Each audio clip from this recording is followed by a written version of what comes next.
ನ್ಯೂಸ್ಗೆ ಸ್ವಾಗತ. ನಾನು ಸಾನಿಯಾ. ಬನ್ನಿ ನೋಡೋಣ ಇವತ್ತಿಂದು ಹೊಸ ಅಪ್ಡೇಟ್. ನಮಸ್ಕಾರ ಬಂಧುಗಳೇ, ನಾನು ಅಬ್ದುಲ್ ಹಮೀದ್ ಶೇಖ್ ಅಹಮದ್ ಇನಾಮದಾರ್, RTI ಕಾರ್ಯಕರ್ತ ಮತ್ತು ಹೋರಾಟಗಾರ. ಇವತ್ತು ನಮ್ಮ ಪತ್ರಿಕಾಗೋಷ್ಠಿಯ ವಿಷಯ ಏನಂತ ಹೇಳಿದ್ರೆ, ಮಹಾನಗರ ಪಾಲಿಕೆ 35 ಸದಸ್ಯರು ಅಸೆಸ್ಟ್ ಡಿಕ್ಲರೇಷನ್ ಅಂತ ಆಸ್ತಿ ಮತ್ತು ಚರಾಸ್ತಿ ಘೋಷಣಾ ಪತ್ರ ಸಲ್ಲಿಸಲಾರದ ಕಾರಣಕ್ಕೆ ಅವರು ಅನಾಹುತ ಆಗಿರ್ತಾರ. ಯಾವುದೇ ಜನಪ್ರತಿನಿಧಿ ಆರಿಸಿ ಬಂದ ನಂತರ 30 ದಿನಗಳ ಒಳಗಾಗಿನೇ ಆಸ್ತಿ ಮತ್ತು ಚರಾಸ್ತಿ ಅವ್ರ ವೈಯಕ್ತಿಕ ಅಲ್ಲ, ಅವರು ಹೆಂಡತಿ ಹಾಗೂ ಮಕ್ಕಳ ಆಸ್ತಿ ಚರಾಸ್ತಿನೂ ಘೋಷಣಾ ಪತ್ರ ಸಲ್ಲಿಸಬೇಕಾಗ್ತದೆ. ಮಹಾನಗರ ಪಾಲಿಕೆ 30 ದಿನ ಒಳಗಾಗಿ ಸಲ್ಲಿಸಲಿಲ್ಲ ಅಂತ ಹೇಳಿದ್ರೆ ಆಟೋಮೆಟಿಕ್ಲಿ ಇವರು ಅನಾಹುತ ಆಗ್ತಾರ. ಅನಾಹುತ ಅಂದ್ರೆ ಡಿಸ್ಕ್ವಾಲಿಫೈಡ್ ಅಂತ ಹೇಳಿ. ಮಹಾನಗರ ಪಾಲಿಕೆ ಮಹಾನಗರ ಪಾಲಿಕೆ ಕಾನೂನು ಪ್ರಕಾರ 1976 ಸೆಕ್ಷನ್ 19 ಡಿಕ್ಲರೇಷನ್ ಅಂತ ಹೇಳಿ ಇವರು ಅನಾಹುತ ಮಾಡಲಾಗಿದೆ. ಇವರು ಬರೀ ಒಂದೇ ವರ್ಷ ಅಲ್ಲ, ಪ್ರತಿ ವರ್ಷ ಸೇಮ್ ತಾರೀಕಿಗೆ ಸಲ್ಲಿಸಬೇಕಾಗ್ತದೆ. ಇವ್ರು ಅನಾಹುತಕ್ಕ ಏನ ಇದು ಅಂತ ಹೇಳಿದ್ರೆ ಎರಡು ಅಥವಾ ಮೂರು ಉದ್ದೇಶಗಳು ಅಂತ ಹೇಳಿದ್ರೆ, ತಪ್ಪು ಸಲ್ಲಿಸಿದ್ರು ಇವರು ಅನಾಹುತ ಆಗ್ತಾರ. ತಪ್ಪು ಸಲ್ಲಿಸಿದ ತಾರೀಕು ಒಳಗಾಗಿ ಸಲ್ಲಿಸಲಿಲ್ಲ ಅಂತ ಹೇಳಿದ್ರು ಆಟೋಮೆಟಿಕ್ಲಿ ಅನಾಹುತ ಆಗ್ತಾರ. ಇಂಥ ಮಹಾನಗರ ಪಾಲಿಕೆ ಅನಾಹುತ ಆದಂತ ಸದಸ್ಯರಿಗೆ ಇವರು ರೇವೋಕ್ ಅಂತ ಹೇಳಿ ಮಾಡಿದ್ದೈತಿ. ನಾನು ಸುಮಾರು 1 ವರ್ಷದಿಂದ ಇವರು ಮಹಾನಗರ ಪಾಲಿಕೆಗೆ ಇವ್ರ ದಾಖಲಾತಿಗಳು ಹಾಗೂ ಇವರ ರಿವೋಕ್ ಮಾಡಿದ್ದ ಅಥಾರಿಟಿ ಯಾರು ಅಂತೇಳಿ ನಾನು ಮಹಾನಗರ ಪಾಲಿಕೆ ಕೇಳಿದ್ರೆ ಇನ್ನೂವರೆಗೂ ನನಗೆ ಯಾವುದೇ ತರದ್ದು ಕೊಟ್ಟಿಲ್ಲ. ಈಗ ಶೀಘ್ರ ಏನೈತಿ, ನಾನು ಈಗ ಮಹಾನಗರ ಪಾಲಿಕೆ ಆಯುಕ್ತರಿಗೆ ಒಂದು ಶನಿವಾರ ದಿವಸ ಒಂದು ಲೆಟರ್ ಸಲ್ಲಿಸಿದ್ದೀನಿ. ಈಗ 1 ವಾರನಲ್ಲಿ ಏನೈತಿ, ನಾನು ಗುಲ್ಬರ್ಗ ಉಚ್ಚ ನ್ಯಾಯಾಲಯದಿಂದ ಮತ್ತೊಂದು ರಿಟ್ ಪೆಟಿಷನ್ ದಾಖಲಿಸಿ ಇವ್ರಿಗೆ ಅನಾಹುತ ಮಾಡ್ಲಿಕ್ಕೆ ಮುಂದೆ ಪ್ರಕ್ರಿಯೆಯನ್ನು ಪ್ರತಿಸ್ತೇವೆ. ಇದು ನಂದು ವೈಯಕ್ತಿಕ ಹಾಗೂ ಯಾರದೇ ಉದ್ದೇಶಪೂರ್ವ ಯಾವುದೇ ಪಕ್ಷ ಅಥವಾ ಯಾವುದೇ ವ್ಯಕ್ತಿಯ ವಿಶೇಷ ಅಲ್ಲ. ಇದು ನಾನು ಏನ್ ಹೇಳ್ತಾ ಇರೋದು ಅಂತ ಹೇಳಿದ್ರೆ, ರೂಲ್ ಆಫ್ ಲಾದ ಬಗ್ಗೆ ನಾನು ಮಾತಾಡ್ತಾ ಇದ್ದೀನಿ. ಕಾನೂನಿನ ಇದನ್ನ ಆಗ್ಬೇಕು ಅಂತ ಹೇಳಿ ನಮ್ದು ಯಾವುದೇ ವ್ಯಕ್ತಿಯಿಂದ ಯಾವುದು ವೈಯಕ್ತಿಕ ವೈರತ್ವನ ಇಲ್ಲ.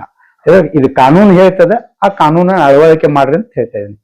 ಕೆಲವೊಂದು ಪ್ರಭಾವಿಶಾಲಿ ರಾಜಕಾರಣಿಗಳು ತಮ್ಮ ವೈಯಕ್ತಿಕ ಇದರಿಂದ ಏನೈತಿ, ಈ 35 ಮಹಾನಗರ ಪಾಲಿಕೆ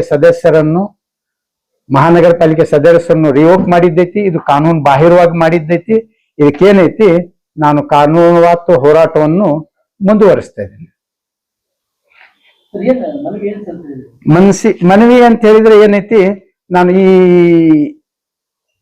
ರಿವೋಕೇಶನ್ ಏನ್ ಆಗಿದ್ದೈತಿ ಪ್ರಾದೇಶಿಕ ಆಯುಕ್ತರು ಮಾಡಿದ್ದಾರ, ಅದರ ವಿರುದ್ಧ ಏನೈತಿ, ನಾನು ಏನೇನ್ ದಾಖಲಾತಿಗಳನ್ನು ಅವರು ಯಾವ ಆಧಾರದ ಮೇಲೆ ಮಾಡಿರಿ, ಈಗಾಗಲೇ ಈ ವಿಷಯ ಇದ್ರೊಳಗೆ ನಾನು ಇಂಪ್ಲೀಡ್ ಇದ್ದೆ ಅಂತ ಹಿಂದಿನ ಕೇಸ್ ಒಳಗೆ.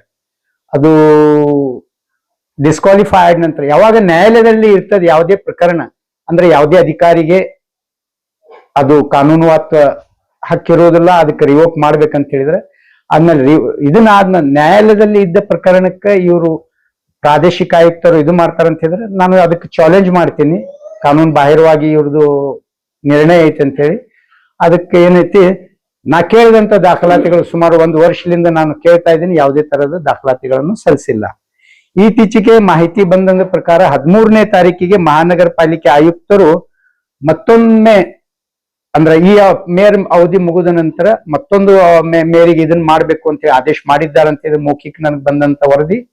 ಇದರ ಪ್ರಕಾರ ಆ ಡಿಕ್ಲರೇಷನ್ ಮಾಡಬಾರ್ದು ಅಂತ ಹೇಳಿ ನಾನು ಮಹಾನಗರ ಪಾಲಿಕೆಗೆ ಮತ್ತು ಜಿಲ್ಲಾಧಿಕಾರಿಗಳು ಆಗ್ಲಿ, ಪ್ರಾದೇಶಿಕ ಆಯುಕ್ತರು ಮತ್ತು ಅದೇ ತರನಾಗಿ ಪೌರಾಡಳಿತ ಇಲಾಖೆ ಬೆಂಗಳೂರು ಇವರ ಮುಖ್ಯಾಲಯಕ್ಕೂ ಚೀಫ್ ಸೆಕ್ರೆಟರಿಗೂ ಗಮನಕ್ಕೆ ತಂದಿದ್ದೀನಿ.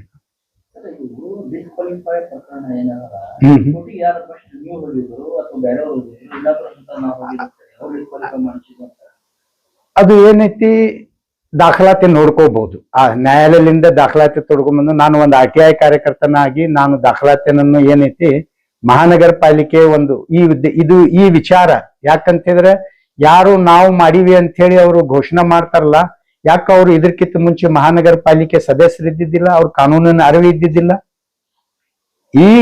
ಈ ವಿಷಯನ ತಂದವನೇ ನಾನೇ ಮೊದಲ ಬಾರಿಗೆ. ಇದು ತಂದಿದ ನಂತರ ಏನ್ ಮಾಡಿದ್ರು, ಎಲ್ಲಾ ದಾಖಲಾತಿಗಳನ್ನು ನನ್ನ ಒಂದು ವಕೀಲರ ಮುಂದೆ ನನ್ನ ವಕಾಲತ್ನಾಮ ಮೇಲೆ ನನ್ನ ಹಸ್ತಾಕ್ಷರನ್ನು ಪಡೆದ್ರು.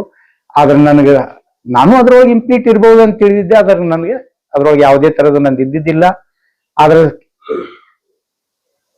ನನ್ನ ಫಾಲೋವರ್ಸ್ ಮತ್ತೆ ನನ್ನ ಅಭಿಮಾನಿಗಳು ನಾನು ಹಣ ತಗೊಂಡು ಹಿಂದೆ ಸರಿದಿರಬಹುದಂತೆ ಗಮನಕ್ಕೂ ಬಂದಿತ್ತು. ಕೆಲವು ಜನರು ನನಗೆ ಪ್ರಶ್ನಿಸಿದ್ರು. ಆದ್ರೆ ನಾನು ಯಾವುದೇ ತರದ ಹಣವನ್ನು ಪಡೆದುಕೊಂಡಿಲ್ಲ. ಪಡೆದುಕೊಂಡವರು ಕೊಟ್ಟವರು ಯಾರು, ಯಾರಿಗೆ ಮಾಧ್ಯಮದ ಮುಖಾಂತರ ಬಂದು ಹೇಳಬೇಕು ಯಾರ ಕೈಯಲ್ಲಿ ಯಾವಾಗ ಕೊಟ್ಟಾರ, ಎಷ್ಟು ಹಣ ಕೊಟ್ಟಾರ ಅನ್ನೋದನ್ನು. ಅದು ನಾನು ಯಾವುದೇ ತರ ಹಣ ಪಡೆದಿಲ್ಲ. ಪಡೆದಿದ್ನಂತ ಹೇಳಿದ್ರೆ ನಾನು ಕೆಲವೊಂದು ಕಾರಣಗಳಿಂದ ನಾನು ಸುಮಾರು ಈ ಕೇಸನ್ನು ನಾನು ಯಾವಾಗ ಅಂತ ಹೇಳಿದ್ರೆ ಜನವರಿ ಒಳಗನೆ ಫೈಲ್ ಮಾಡವಿದ್ದೆ. ಕೆಲವೊಂದು ಕಾರಣಗಳಿಂದ ತಡವಾಯಿತು. ಆದ್ರೆ ಇನ್ನೂವರೆಗೂ ಈ ಅಧಿಕಾರಿಗಳು ನನಗೆ ಯಾವುದೇ ದಾಖಲಾತಿ ಕೊಟ್ಟಿಲ್ಲ.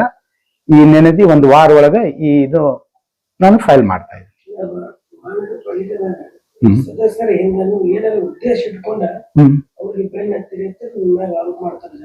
ಉದ್ದೇಶ ಅಂತ ಹೇಳಿದ್ರೆ ನಂದು ಯಾರ್ದು ನಾನು ಈ ಪತ್ರಿಕಾಗೋಷ್ಠಿ ಮುಂಚೆನೆ ನಾನು ಹೇಳಿದ್ದೇನೆ, ನಂದು ಯಾರ್ದು ವೈಯಕ್ತಿಕ ವೈರತ್ವನೇ ಇಲ್ಲ, ಯಾವುದೂ ಪಕ್ಷ. ನಾವು ಮಾತಾಡ್ತಾ ಇರೋದು ಕಾನೂನುವಾತ ಏನಂತ ಹೇಳಿ ರೂಲ್ ಆಫ್ ಲಾ. ಕಾನೂನು ಏನ್ ಹೇಳ್ತದೆ ಅಧಿಕಾರಿಗಳಿಗೆ ಅದೇ ವಿಷಯ ಕುರಿತು ನೀವು ಇದು ಅಳವಡಿಕೆ ಮಾಡ್ರಿ ಅಂತ ಹೇಳಿ ನಾವು ಪ್ರಾರ್ಥನಾ ಮಾಡ್ತಾ ಇದೀವಿ. ಇವರು ಹಾಗೂ ಕೆಲವು ಪ್ರಭಾವಿಶಾಲಿ ರಾಜಕಾರಣಿಗಳು ಈ ರಾಜಕೀಯ ಆಟವನ್ನು ಆಡುಕೊತ್ತ ಕಾನೂನನ್ನು ತೂರಿಟ್ಟು ಜನರಿಗೆ ಈ ಆಸ್ತಿ ಮತ್ತು ಚಿರಾಸ್ತಿ ಕಾನೂನಿನ ಅರಿವು ಇರಲಾದ ಕಾರಣಕ್ಕೆ ಏನೈತಿ ಈ ತರ ಮಾಡ್ತಾ ಇದಾರ. ನಮ್ಮ ಅಭಿಮಾನಿ ಆಗ್ಲಿ ಎಲ್ಲ ನಾಗರಿಕರು ಹೇಳ್ತೇನೆ, ಈ ಆಸ್ತಿ ಮತ್ತು ಚರಾಸ್ತಿ ಅಂದ್ರೆ ಡಿಕ್ಲರೇಷನ್ ಆಫ್ ಅಸೆಟ್ಸ್ ಸೆಕ್ಷನ್ 19 ಪ್ರಕಾರ, ಮಹಾನಗರ ಕಾರ್ಪೊರೇಷನ್ ಆಕ್ಟ್ 1976 ಪ್ರಕಾರ ಇದು ಕಾನೂನು ಬಾಹಿರವಾಗೈತಿ. ಅಧಿಕಾರಿಗಳಿಗೆ ನಾನು ಮತ್ತೊಮ್ಮೆ ವಿನಂತಿ ಪೂರ್ವ ಈಗಾಗಲೇ ಪತ್ರದಿಂದ ಸುಮಾರು 1 ವರ್ಷದಿಂದ ನಾನು ಸಂಪರ್ಕನಲ್ಲಿದ್ದೀನಿ. ಆದ್ರೆ ಏನೈತಿ ಈಗ ಇದು ಮುಂದುವರಿಸಬೇಡ್ರಿ ಅಂತ ಹೇಳಿ ಒಂದು ವಿನಂತಿ ಮಾಡ್ತಾ ಇದ್ದೀನಿ. ಮುಂದುವರಿಸಿದಂತ ಹೇಳಿ 1 ವಾರ ಒಳಗೆ ಜೀವಂತ ಇದ್ದವ್ರು ಮಾತ್ರ ಧ್ವನಿ ಎತ್ತಾರ, ಸತ್ತವ್ರು ಎತ್ತುವುದಿಲ್ಲ. ನಾವು ಏನೈತಿ ನಾವು ಧ್ವನಿ ಎತ್ತಲಿಕ್ಕೆ ನಮ್ಮ ಜೀವನವನ್ನು ಏನೈತಿ ನಾವು ನಮ್ಗ ಈ ವಿಷಯ ಒಳಗೆ ನಮ್ಗೆ ಮೃತ್ಯುನು ಆಯ್ತು ಅಂತ ಹೇಳಿದ್ರೆ ನಾವು ಒಂದು ನಮ್ಮ ಸನ್ಮಾನ ಅಂತ ತಿಳ್ಕೊತೀವಿ. ನಾವು ಯಾವುದೇ ತರಹದ ಇದ್ರ ಬಗ್ಗೆ ಇದನ್ನಿಲ್ಲ. ಅದ್ರ ಪರಿಣಾಮ ಏನಾಗ್ಬೇಕು ಅದು ನಮಗ್ ಗೊತ್ತಿಲ್ಲ. ಆದ್ರೆ ನಾವೇನೈತಿ ನಮ್ಮ ವಿಷಯ ಏನೈತಿ ಸಾರ್ವಜನಿಕ ತಲುಪಿಸಬಹುದು. ಕಾನೂನು ಏನ್ ಹೇಳ್ತದೆ ಕಾನೂನಿನ ಅರಿವು ಜನರ ಮಟ್ಟಿಗೆ ಮುಟ್ಟಿಸುವುದು ನಮ್ದು ಉದ್ದೇಶ.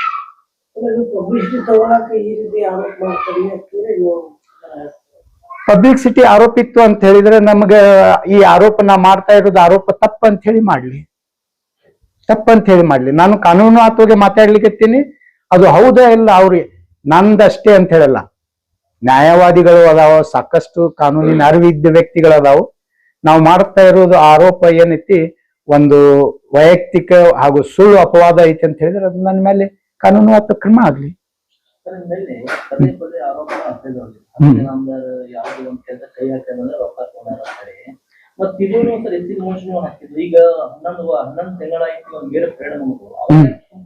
ನಾನು ಕೆಲವೊಂದು ಕಾರಣಗಳಿಂದ ಸುಮಾರು 5-6 ತಿಂಗಳಿಂದ ನಾನು ಇದ್ದಿದ್ದಿಲ್ಲ.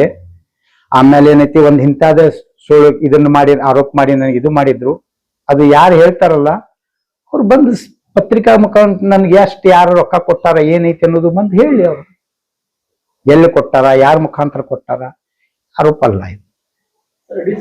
ಆಮೇಲೆ ಈಗ ಮತ್ತೆ ಹೆಚ್ಚಿನ ಪ್ರಮಾಣ ಒಳಗೆ ಮಾತಾಡಿದ್ರೆ ಅಂತ ಹೇಳಿದ್ರೆ ಏನಾಗ್ತದೆ, ಆ ವ್ಯಕ್ತಿಗಳು ಏನೈತಿ ನಾನು ಹೇಳೋದಿಲ್ಲ, ಹೆಸರು ಮಾಧ್ಯಮದ ಮುಖಾಂತರ ಹೇಳೋದಿಲ್ಲ. ಯಾಕಂತ ಹೇಳಿದ್ರೆ ಯಾರು ಕೊಟ್ಟಾರ ಅವ್ರ ಮೇಲೆ ಕ್ರಮ ಮಾಡ್ಲಿ, ಯಾರು ಇದು ಮಾಡ್ಯಾರ. ಇನ್ನೊಂದು ಮತ್ತೆ ನಾನು ಇದ್ರ ಪ್ರಕಾರ ಹೆಚ್ಚಿನ ಪ್ರಮಾಣ ಒಳಗೆ ನಾನು ಮುಂದೆ ಹೋದ್ನಿ ಅಂತ ಹೇಳಿದ್ರೆ ನ್ಯಾಯಾಲಯದಿಂದ ನಾನು ಆ ದಾಖಲಾತಿಗಳನ್ನು ಪಡೆದು ನಾನು ನ್ಯಾಯಾಲಯದ ಮತ್ತೆ ಆರೋಪ ಮಾಡಬಹುದು. ಈ RTI ಮಾಹಿತಿ ಹಕ್ಕಿನಿಂದ ಪಡೆದಿರುವ ನನ್ನ ದಾಖಲಾತಿಗಳು ಮತ್ತೊಂದು ವ್ಯಕ್ತಿಗಳನ್ನು ನನ್ನ ಹೆಸರಿನಿಂದ ಪಡೆದ ದಾಖಲಾತಿಗಳನ್ನು ತಮ್ಮ ವೈಯಕ್ತಿಕ ಮಾಡ್ಯಾರ ಅಂತ ಹೇಳಿ ಇದನ್ನು ಕಾನೂನು ಬಾಹಿರ ಆಗೈತಿ. ನಾ ಇಷ್ಟೆಲ್ಲ ಮಾಡ್ಲಿಕ್ಕೆ ಹೋಗ್ತಾ ಇಲ್ಲ. ಇದು ಹೆಚ್ಚಿನ ಹೌದು. ಆಮೇಲೆ ಅವರು ಬೇರೆ ಚೇಂಜ್ ಮಾಡ್ಯಾರ. ಹ್ಮ್ ಅದು RTI ಹಾಕಿ ತೆಗ್ದಿದ್ದು ದಾಖಲಾತಿ ನಿಮ್ದೇ ಇದ್ದು. ನಂದೇ ಐತಿ. ನೀವು ಯಾಕೆ ಕೋರ್ಟಿಗೆ ಇದು ನಾನು ಕೋರ್ಟಿಗೆ ಅಂತ ಹೇಳಿದ್ರೆ ನಾನು ಕೋರ್ಟಿಗೆ ಹೋಗಿ ನಾನು ಇಂಪ್ಲೀಡ್ ಆಗಿದ್ದೆ. ನನ್ನ ವಕೀಲಿಗೂ ಅವ್ರು ಏನ್ ಮಾಡಿದ್ರು ಗೊತ್ತಿಲ್ಲ. ಅವ್ರ ಏನೈತಿ ಇದನ್ನ ಮಾಡಿ ಅಲ್ಲಿಗೆ ಮುಚ್ಚ ಹಾಕಿದ್ರು, ಆ ಕೇಸಿಗೆ ಮೂಟ್ ಹಾಕಿದ್ರು. ಈಗ ನಾ ಏನೈತಿ ನಾನು ಕೆಲವೊಂದು ಮತ್ತೆ ಈಗ ನಾನು ಸಾಕಷ್ಟು ಈಗಾಗಲೇ ಸಾಕಷ್ಟು ಹಲವಾರು ಕೇಸ್ಗಳಿಗೆ ಹಣದ ಪ್ರಭಾವದಿಂದ ನಾನೇನೈತಿ ಇದು ಕೇಸ್ ದಾಖಲಿಸಿದ್ದಿಲ್ಲ. ಈಗ ಹಣದ ಪ್ರಭಾವದ ಏನೈತಿ ಹಣದ ಇದನ್ನ ಮಾಡ್ಕೊಂಡು ಈಗ ಕೇಸ್ ಫೈಲ್ ಮಾಡ್ತಾ ಇದ್ದೀನಿ. ಈಗ ಡಿಸ್ಕ್ವಾಲಿಫೈ ಆಗಿದ್ದು ಮತ್ತೆ ಕೋರ್ಟ್ನಲ್ಲಿ ಅವ್ರಿಗೆ ಎರಡನೇ ಬೆಂಚ್ನಲ್ಲಿ ಮತ್ತೆ ನೀವು ಅಲ್ಲೇ ಅಪ್ರೋಚ್ ಆಗ್ತೀರಾ ಅಥವಾ ಹ್ಯಾಂಗ? ಇಲ್ಲ, ನಾ ಬ್ಯಾರೇದ್ ಇದ್ರಲಿಂದ ಮಾಡ್ತಾ ಇದ್ದೀನಿ ಕೇಸ್ ಅಂತ ಹೇಳಿದ್ರೆ. ಇದು ಅಸೆಸ್ಟ್ ಡಿಕ್ಲರೇಷನ್ ಅಂತ ಹೇಳಿದ್ರೆ ನಾನು ಅದರೊಳಗೆ ಸಾಕಷ್ಟು ತಪ್ಪುಗಳನ್ನು ಹುಡುಕಾಡಬಹುದು. ಯಾಕಂತ ಹೇಳಿದ್ರೆ ಅವ್ರು ಅಸೆಸ್ಟ್ ಡಿಕ್ಲರೇಷನ್ ಕೊಟ್ಟಿದ್ರು ಅಂತ ಹೇಳಿದ್ರೆ ತಪ್ಪು ಮಾಹಿತಿ ಕೊಟ್ಟರು ಡಿಕ್ಲರೇಷನ್ ರದ್ದು ಆಗ್ತಿತ್ತು. ನಾನು ಆ ಉದ್ದೇಶನು ಇವತ್ತು ಮಾಧ್ಯಮದ ಮುಖಾಂತರ ನಾನು ಹೇಳ್ತಾ ಇದ್ದೀನಿ. ಯಾರು ಇನ್ನೂ ತನಕ ಕೊಟ್ಟಿಲ್ಲ. ಪ್ರತಿ ವರ್ಷ ಇವತ್ತು ಕೊಟ್ಟಿದ ಮುಂದಿನ ವರ್ಷ ಸೇಮ್ ಕೊಡ್ಲೇಬೇಕು. ಒಮ್ಮೆ ಕೊಟ್ರೆ ಮುಗುದಂಗಲ್ಲ ಅದು. ಅದಕ್ಕೇನೈತಿ ಇವೆಲ್ಲ ಮುಚ್ಚಿ ಹಾಕಲಿಕ್ಕೆ ಮಹಾನಗರ ಪಾಲಿಕೆ ಹಾಗೂ ಇಲ್ಲಿ ಆಡಳಿತ ಪ್ರಭಾವಿ ರಾಜಕಾರಣಿಗಳು ಇದಕ್ಕ ಬಚ್ಚಿಡ್ತಾ ಇದ್ದಾರೆ. ನಂದು ಜನರಿಗೆ ಗಮನಕ್ಕೆ ತರೋದು ಉದ್ದೇಶ ಒಂದೇ.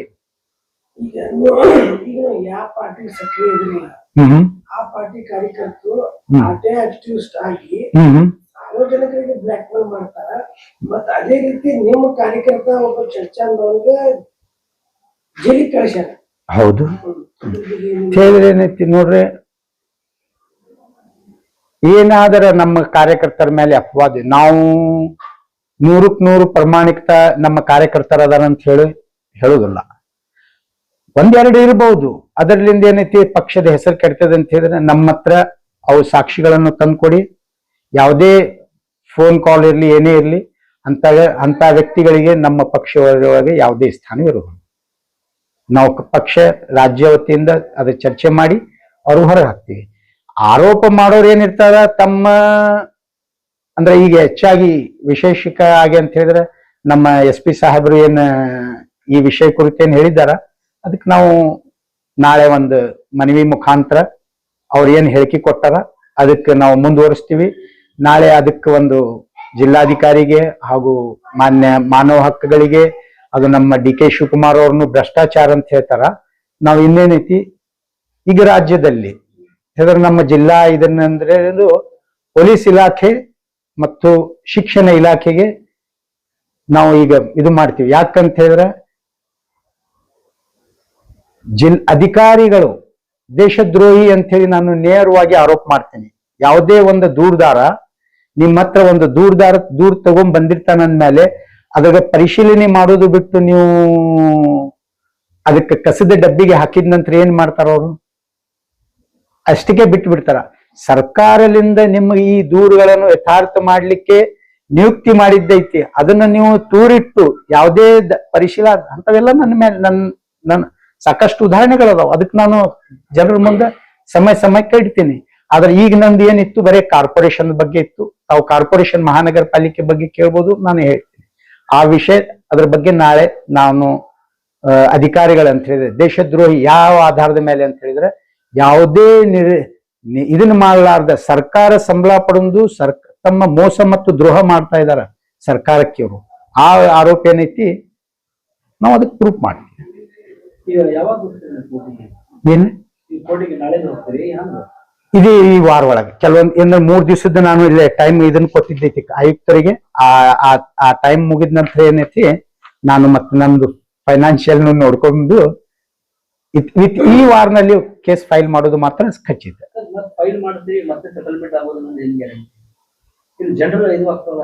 ಹೌದು, ನಿಮ್ ಪ್ರಶ್ನೆ ಐತಿ ಅಂತ ಹೇಳಿದ್ರೆ ಏನೈತಿ, ಇನ್ನ ಮುಂದೆ ಬರೋ ದಿನಗಳಲ್ಲಿ ಈ ವ್ಯವಸ್ಥೆ ಬಂತು ಅಂತ ಹೇಳಿದ್ರೆ ನೀವು ತಮ್ಮ ಪ್ರಶ್ನೆ ಮಾಡ್ಬೋದು. ನಾನು ತಮ್ಮ ಮಾಧ್ಯಮದ ಮುಖಾಂತರ ಬಂದು ನಾನು ಅದರದ ಮುಂಚಿದ ಮೊದಲ ನಾ ಹೇಳ್ತಾ ಇದ್ದೀನಲ್ಲ, ಯಾರು ಆರೋಪಿಸ್ತಿದಾರ ನನ್ನ ಅಭಿಮಾನಿಗಳಿಗೂ ನಾನು ಹೇಳ್ತೇನೆ, ನಾನು ಯಾವುದೇ ತರದ ಹಣ ಮಾಡಿಲ್ಲ. ಅವ್ರು ನನಗೆ ಕೊಟ್ಟಾರ ಅಂತ ಹೇಳಿದ್ರೆ ನನ್ನ ಮೇಲೆ ಹಣ ಕೊಟ್ಟಿದ್ರ ಅಂತ ಹೇಳಿದ್ರೆ ಮಾನಹಾನಿ ದಾವೆ ಮಾಡ್ಲಿ. ನಾವು ಹಣ ಪಡೆದುಕೊಂಡೂ ಸಹ ನಮ್ಮ ವಿರುದ್ಧ ಇದು ಮಾಡ್ತಾ ಇದ್ದಾನ ಅಂತ ಹೇಳಿ ಇದನ್ನ ತೋರಿಸ್ಲಿ. ನಾನು ಜನರು ಹ್ಮ್. ಡಿಸ್ಕ್ವಾಲಿಫೈ ಆಗ್ತದ ಹ್ಮ್ ಅದನ್ನೇ ಮೈನಾರಿಟಿ ವಾರ್ಡ್ಗಳೇ ಹ್ಮ್. ಕೆಲಸ ಆಗಿಲ್ಲ ಶಾಸಕರು ಮಾತ್ರ ಇರ್ತಾರೆ, smart city ಹ್ಮ್ ಅಭಿವೃದ್ಧಿ ಮಾಡೀನಿ ಹ್ಮ್. ಯಾವ ರಸ್ತೆ ಅಷ್ಟೇ ಅದು ಅದಕ್ಕೆ ತೋರಿಸ್ತಾ ಇರ್ತೇಳಿ ಇಲ್ಲ ಮೈನಾರಿಟಿ ನೋಡ್ರಿ ಅಭಿವೃದ್ಧಿನೇ ನಾನು ತಾವು ಪ್ರಶ್ನೆ ಮಾಡಿದ್ದು ಮೈನಾರಿಟಿ ಅಂತ ಹೇಳಿ ಆ ಮೈನಾರಿಟಿ ಉತ್ತರನು ನಾನು ಕೊಡ್ತೀನಿ. ನನಗೆ ಹಣದ ಕೊರತೆ ಸಾಕಷ್ಟು ಪ್ರಶ್ನೆಗಳಿಗೆ ಇದನ್ ಮಾಡ್ಬೇಕಾಗ ಈ ತರ ಮಾಡ್ಬೇಕಾಯ್ತು ಅಂತ ಹೇಳಿದ್ರೆ ನಾನು ಭ್ರಷ್ಟನಾಗ್ಬೇಕಾಗ್ತದೆ. ಅಂದ್ರೆ ಏನಂತ ಹೇಳ್ತಾರ, ಅದು ದೊಡ್ಡ ಇಲ್ಲಿ ಹಿಡಿಬೇಕಾದ್ರೆ ಸಣ್ಣ ಯುವತಿ ತಿನ್ಬೇಕಂತ ಹೇಳ್ತಾರಲ್ಲ, ಆ ತರ ಏನೈತಿ. ನಾವು ಯಾವುದೇ ತರದ ದೇವ್ರು ನಮ್ಗೆ ಏನು ನಮ್ಮ ಆದಾಯದಿಂದ ಬಂದಿರ್ತದ ಆ ಆದಾಯದಿಂದ ನಾನು ಏನ್ ಮಾಡ್ತೀನಿ, ನನ್ನ ಬ್ಯಾಂಕ್ ಅಕೌಂಟ್ಸ್ ಚೆಕ್ ಮಾಡ್ಕೋಬಹುದು. ನಂದು ಯಾವುದೇ ತರ ವ್ಯವಹಾರಗಳ ಇದ್ರಂತ ಹೇಳಿದ್ರೆ ಚೆಕ್ ಮಾಡ್ಕೊಂಡು ಸಾರ್ವಜನಿಕರಿಗೆ ಈಗ ನಾನು ಅದಕ್ಕೆ ಬರ್ತೀನಿ ಅದಕ್ಕೆ ನಾನು ನನ್ನ ಆರ್ಥಿಕ ಸ್ಥಿತಿ ಹೇಳ್ತಾ ಇದ್ದೆ. ನಾನು ಏನದೀನಿ ಆಗಿಲ್ಲ. ಈಗ ನಾ ಅಭಿವೃದ್ಧಿ ಮಾಡ್ತಾನೆ ಅಂತ ಹೇಳಿ ಕಾರ್ಪೊರೇಟರ್ ಹೇಳ್ತಾ ಇದ್ದಾರೆ. MGI ಫಂಡ್ ಕೋಟ್ಯಾನ್ಗಟ್ಲಿ ಬಂದಂತ MGI ಫಂಡ್ ಏನೈತಿ ನಮ್ಮ ನಗರ ಶಾಸಕರು ಬಳಸ್ಕೊಂಡಿದ್ದಾರ. ನಾನು ಮಾಹಿತಿ ಹಕ್ಕದೊಳಗ ಕೇಳಿದ್ದೈತಿ, ಇನ್ನೂವರೆಗೆ ಅದ್ರೊಳಗ ಮಾಹಿತಿ ಹಕ್ಕದೊಳಗ ಉತ್ತರ ಕೊಟ್ಟಿಲ್ಲ. ಇದಕ್ಕೆ ಯಾರು ಅಂತ ಹೇಳಿದ್ರೆ ನೇರವಾಗಿ ನಮ್ಗ ಕಾಂಗ್ರೆಸ್ ಪಕ್ಷದ ಮೇಲೆ ನಮ್ದು ಆರೋಪ. ಯಾಕಂತ ಹೇಳಿದ್ರೆ ಬಸನಗೌಡರು ನಮ್ಮ ನಗರ ಶಾಸಕರು ಏನೈತಿ, ಮುಸಲ್ಮಾನರಿಗೆ ಬೈಬೇಕು, ಮುಸಲ್ಮಾನರಿಗೆ ಅವರು AK-47 ನಾನು ಚೀಫ್ ಮಿನಿಸ್ಟರ್ ಆದ್ರೆ AK-47 ಕೊಡ್ತೀನಿ ಅಂತ ಹೇಳ್ತಾರ. ಇಂಥ ಹೇಳಿಕೆಗೂ ಅವ್ರನ್ನ ತೂರಿಡ್ತಾ ಅಂತ ಹೇಳಿದ್ರೆ ಯಾವುದೇ ನಿರ್ಲಕ್ಷಿತನ ಮಾಡ್ತಾರ ಅಂತ ಹೇಳಿದ್ರೆ ಇವ್ರಿಗೆ ಕಾಂಗ್ರೆಸ್ ಯಾಕಪ್ಪ ನೀವು ಅವ್ರ ವಿರೋಧ ಮಾಡ್ತೀರಿ, ಅವ್ರ ಮೇಲೆ ನಿಮ್ ಪಕ್ಷ ನಿಮ್ದು ಆಡಳಿತ ಐತಿ, ಅವ್ರ ಮೇಲೆ ತನಿಖೆ ಕುಂದ್ರಿಸಿ ನಾನು ಕೊಡ್ತೀನಿ, ಏನ್ ಬೇಕು ದಾಖಲಾತಿ ಅವ್ರಿಗೆ ಮಾಡ್ತೀರಿ. ಬೇಕಾದ್ರೆ ನಾ ಚಾಲೆಂಜ್ ಮಾಡ್ತೀನಿ, ನನಗೆ MLA ತಂದು ಆರಿಸಿತಾರ್ರಿ, ನಾನು ಅವ್ರಿಗೆ ಅರೆಸ್ಟ್ ಮಾಡ್ಲಿಕ್ಕೆ ಅಂತ ಹೇಳಿದ್ರೆ ಸಾಕಷ್ಟು ನನ್ನ ಹತ್ರ ಉದಾಹರಣೆಗಳದಾವ. ಭ್ರಷ್ಟಾಚಾರ ಒಳಗ MGI ಫಂಡ್ ಬಂದಿದ್ದು ಎಲ್ಲಿ ಹೊತ್ತು ಎಲ್ಲಿ ಬಳಸ್ಕೊಂಡಾರ. ನಗರ ಶಾಸಕರೇನು ತಮ್ಮ ವೈಯಕ್ತಿಕ ಸಾರ್ವಜನಿಕರ ಹಣದಿಂದ ಬಂದಂತ ತೆರಿಗೆಯಿಂದ ಬಂದಂತ ಹಣ ಅವ್ರ ವೈಯಕ್ತಿಕ ಅಂತ ಹೇಳಿದ್ರೆ ಅವ್ರ ಮನಸ್ಸಿಗೆ ಬಂದಂಗೆ ಎಲ್ಲಿ ಬೇಕಾದಲ್ಲಿ ಇದು ಮಾಡ್ಬೋದು. ಇದೇ ತರನಾಗಿ ಈಗ ಒಂದು ಹೆಸರು ಹೇಳುದಲ್ಲ, ಒಂದ್ ಕಡೆ 25 ಲಕ್ಷ ರೂಪಾಯಿ ಒಂದೇ ಸಮುದಾಯಕ್ಕೆ ಅವರು ಅನುದಾನ ಮಾಡ್ಯಾರ. ಅದು ನಾನು ದೂರ ಕೊಟ್ಟಿದ್ದೀನಿ. ಒಂದೇ ಸಮುದಾಯಕ್ಕೆ ಅಂತ ಹೇಳಿದ್ರೆ ಸಮಾಜದ ಎಲ್ಲಾ ವರ್ಗಗಳಿಂದ ಬಂದಂತ ಹಣ ಒಂದೇ ಇದಕ್ಕೆ ಕೊಡ್ಲಿಕ್ಕೆ ಬರೋದಿಲ್ಲ. ಅದ್ರ ಉತ್ತರ ಕೊಡ್ತೀನಿ. ಅದೇ ತರನಾಗಿ ಈಗ ನಮ್ಮ ಬಿಡ್ರಿ, ಇದು ಮುಸ್ಲಿಂ ಏರಿಯಾ ಆಗ್ತದೆ, ಬಾಗಲಕೋಟೆಗೆ ರಸ್ತೆ ಹೋಗುದು ನಾಲ್ಬಂದ್ ಮಸೂತಿಲಿಂದ ಮನಗೂಲಿ ಅಗಸ್ತಿತನ ಆ ರೋಡ್ದ ವ್ಯವಸ್ಥೆ ಏನೈತಿ, ನಮ್ ಜಿಲ್ಲಾಧಿಕಾರಿ ಹೋಗ್ತಾರ, ನಗರ ಶಾಸಕರು ಹೋಗ್ತಾರ, ನಮ್ಮ ಮಿನಿಸ್ಟರ್ ಹೋಗ್ತಾರ, ಅದೇ ರಸ್ತೆಯಲ್ಲಿಂದ ಬೆಂಗಳೂರಿಗೆ ಅವ್ರು ಕಾಣಿಸೋದಿಲ್ಲ. ಆ ರೋಡಿನ ವ್ಯವಸ್ಥೆ ಏನೈತಿ, ಈ ಎಲ್ಲಾ ಕಾರಣ ಏನೈತಿ ಈ ಬಳಸ್ಲಿಕ್ಕೆ. ಅದು ಬಿಟ್ಟು ಗಾಂಧಿ ಚೌಕಲಿಂದ ನಮ್ಮ ಸಿದ್ದೇಶ್ವರ ಗುಡಿವರೆಗೆ ಒಳ್ಳೆ ರೋಡಿಗೆ 6 ಲಕ್ಷ ರೂಪಾಯಿ ಮತ್ 6 ಕೋಟಿ ಹಣ ಮತ್ ಅದಕ್ಕೆ ಇದನ್ನ ಮಾಡ್ತಾರೆ. ಅಂದ್ಮೇಲೆ ಜಿಲ್ಲಾ ಆಡಳಿತ ನಿರ್ಲಕ್ಷ್ಯ ಮತ್ತು ಕರ್ತವ್ಯ ಲೋಪದ ನಂದು ಆರೋಪ ಅವ್ರ ಮೇಲೆ. ಸರ್ಕಾರಿ ಸಂಬಳ ಪಡೆದು ಕುರುಡರಾಗಿದ್ದಾರೆ ಅಂತ ಹೇಳ್ತೀನಿ ನಾನು. ಈಗ ಮತ್ತೆ ನೀವು ಪಿಟಿಷನ್ ಆಗ್ತಾ ಇದ್ರಿ, ಅದರಿಂದ ಮತ್ತೆ ಕಾರ್ಪೊರೇಟ್ ಡಿಸ್ಕ್ವಾಲಿಫೈ ಆಗ್ತಾರ. ಅಭಿವೃದ್ಧಿ ಅಲ್ಲ, ಇದು ನಿಮ್ದು ತಪ್ಪು. ನಿಮ್ ತಪ್ಪು ಕಲ್ಪನೆ ಐತಿ. ಕಾರ್ಪೊರೇಟರ್ ಇದ್ರೆ ಅಂತ ಈಗ ಇದ್ದು 1 ವರ್ಷ ಆಯ್ತು, ಎಷ್ಟು ಅಭಿವೃದ್ಧಿ ಆಯ್ತು. ಕಾರ್ಪೊರೇಟರ್ ಅಂತ ಇದ್ರಲ್ಲ ಜನಪ್ರಿಯ ಅವ್ರಿಗೆ ಏನಂತದ ಅವ್ರ ವಾರ್ಡ್ಗಳದ. ಈಗ ನನ್ನ ಮನಿ ಮುಂದೆ ಎಷ್ಟು ಇದನ್ನೈತಿ ಇಲ್ಲಿ ನೋಡ್ರಿ, ನೀರಿಂದ ಏನು ವ್ಯವಸ್ಥೆ ಐತಿ ಅನ್ನೋದು ಅಲ್ಲಿ ಅವ್ರ ತನಕ ತಲುಪುವುದೇ ಇಲ್ಲ. ಜನಪ್ರತಿನಿಧಿಗೆ ಹೋಗಿ ತಲುಪುವುದು ಬದ್ಲಿ ಅಧಿಕಾರಿಗಳಿಗೆ ನೀವು ಅವ್ರ ಗಮನಕ್ಕೆ ತರ್ರಿ, ಅವ್ರು ಇದು ಮಾಡ್ತಾರ. ಈಗ ಏನಾಗ್ತದ ನೇರವಾಗಿ ಅಂತ ಹೇಳಿದ್ರೆ ಸರ್ಕಾರದಿಂದ ಬಂದಂತ ಹಣ ಒಳಗ 25% ಜನರ ತನಕ ತಲುಪ್ತದ, 75% ಪೂರ್ತಿ ಮೇಗಿನ ಮುಗಿದಿರ್ತದೆ. ಕೋರ್ಟಿಗೆ ಈ ವಾರ ಒಳಗೆ ಮತ್ತೆ ನಮ್ಮ ಪ್ರೇಯರ್ ಕೋರ್ಟಿಗೆ ಡಿಸ್ಕ್ವಾಲಿಫೈ ಮಾಡ್ಬೇಕಂತ ಹೇಳಿ ಕೋರ್ಟಿಗೆ ನಾನು ಇದು ಸಲ್ಲಿಸ್ತಾ ಇದ್ದೀನಿ. लेटेस्ट न्यूज अपडेट्स के लिए YouTube एक्सप्रेस को सब्सक्राइब कीजिए, साथ में बेल आइकॉन को भी क्लिक कीजिए, साथ ही साथ लाइक शेयर और कमेंट करना ना भूलिए।